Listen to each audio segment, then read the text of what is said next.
As-tu déjà imaginé à quoi ressemble notre planète vue du ciel? Pas comme nous la voyons sur les cartes ou les photos touristiques, mais comme la voit un oiseau en plein vol, ou comme le révèle l'objectif d'un drone dévoilant les secrets de la beauté cachée entre les nuages.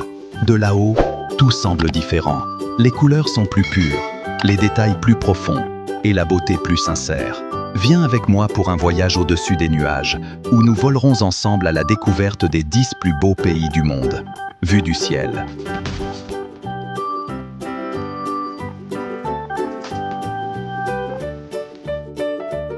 De là, nous traversons la moitié du globe pour atteindre l'Italie, le pays qui crée la beauté jusque dans l'architecture de ses villes. Vu d'en haut, Rome ressemble à un livre ouvert, dont les pages sont faites de temples antiques et de places historiques. Le Colisée, vu du ciel, paraît comme l'œil du temps, observant tout ce qui a changé et tout ce qui demeure. Quant à la côte amalfitaine, c'est une autre histoire. Depuis le ciel, les maisons colorées suspendues aux montagnes ressemblent à une mosaïque s'étendant vers la mer. Même les petits villages comme Positano semblent être un rêve d'été flottant sur le bleu de la Méditerranée.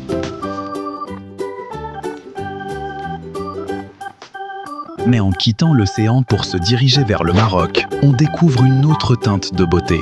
Vue du ciel, Marrakech ressemble à un immense tapis oriental, entrelacé de couleurs et de motifs. Les toits rouges, les ruelles étroites et les souks animés forment une toile vibrante de vie. Et en approchant des montagnes de l'Atlas, tu vois de petits villages accrochés aux pentes, tandis que le désert du Sahara s'étend comme une mer d'or infinie. Puis, au-dessus de Chefchaouen, la ville bleue, tout semble baigné dans la couleur du ciel, comme si l'endroit tout entier avait décidé de vivre en paix avec l'horizon.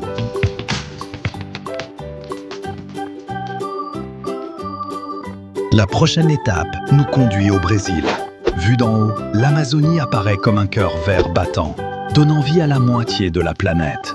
Des rivières sinueuses et des forêts sans fin rappellent que la Terre garde encore ses secrets, loin de nos mains. Puis, au-dessus de Rio de Janeiro, un autre tableau se dévoile. Les plages dorées et la statue du Christ Rédempteur ouvrant ses bras au-dessus de la ville, comme s'il l'enveloppait du ciel. De là-haut, le Brésil ressemble à un instant de joie figé dans une image. Des montagnes d'Europe, nous passons au Japon, terre d'équilibre entre le chaos et l'ordre, entre l'ancien et le futur. Vue du ciel, Tokyo semble être une ville de lumière qui ne dort jamais. Les rues s'entrecroisent comme un réseau minutieux, et les voitures avancent avec une fluidité semblable à une musique visible. Mais lorsque tu survoles le mont Fuji, tout change. Tu vois ce cône blanc s'élever au-dessus des nuages, calme et majestueux, comme s'il observait le monde depuis des siècles. Et là, tu comprends que le Japon n'est pas seulement un pays développé, mais une âme paisible cachée derrière les lumières de la ville.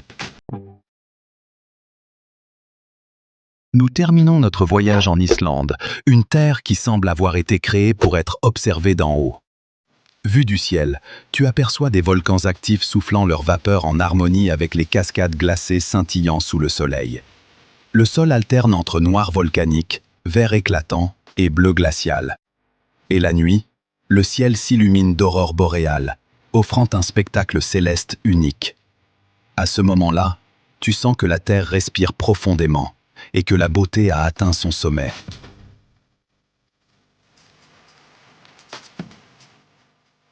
Du Maroc, nous poursuivons notre vol vers la Norvège, le pays du froid et de la beauté silencieuse.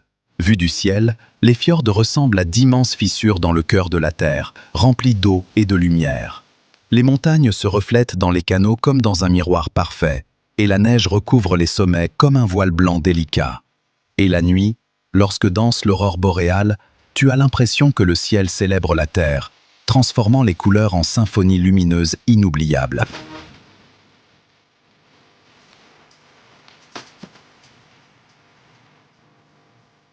Puis nous volons vers le sud, en direction de la Nouvelle-Zélande, où la nature parle un langage qui n'a pas besoin de traduction. Vu du ciel, tu observes des montagnes vertes descendant vers des lacs turquoises, et des rivières qui serpentent comme des peintures aquarelles. L'île du Sud en particulier ressemble à un monde imaginaire. Ses forêts évoquent des jardins tirés des légendes anciennes. Et au-dessus de la baie des îles, l'horizon se fond dans la mer, comme si le ciel tendait la main à la terre dans une scène indescriptible. Ensuite, nous arrivons en France, le pays qui maîtrise le langage de la beauté à chaque coin de rue. Vu du ciel, Paris ressemble à un poème d'architecture parfaitement écrit. L'avenue partant de l'Arc de Triomphe jusqu'à la Tour Eiffel bat comme un cœur lumineux et vibrant. Dans la campagne française, les champs verts et les petits villages évoquent des scènes de films romantiques. Et en Provence, lorsque les champs de lavande fleurissent, ils ressemblent, vus du ciel, à une mer violette dont le parfum semble flotter jusqu'à toi.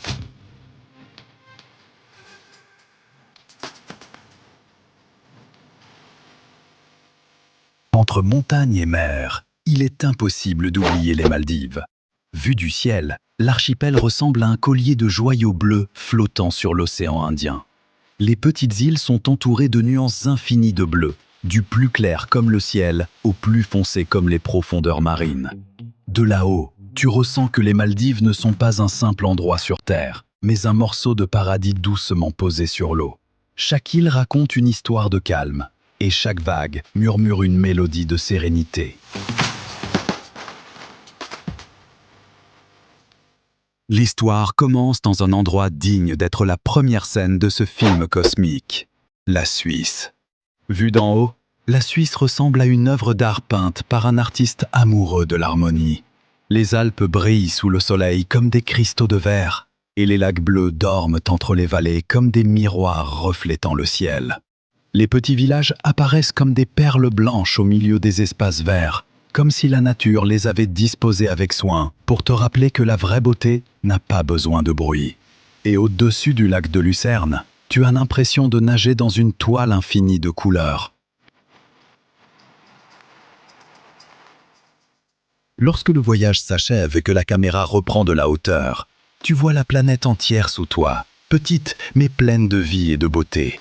Tu comprends alors que chaque lieu sur Terre possède quelque chose qui mérite d'être vu du ciel. Car regarder d'en haut n'est pas seulement une vue. C'est une expérience qui nous fait réaliser combien nous sommes une petite partie d'un grand chef-d'œuvre appelé la Terre. Peut-être ne pouvons-nous pas toujours voler, mais il suffit de lever la tête vers le ciel pour se rappeler que le monde est plus vaste et plus beau qu'on ne le pense.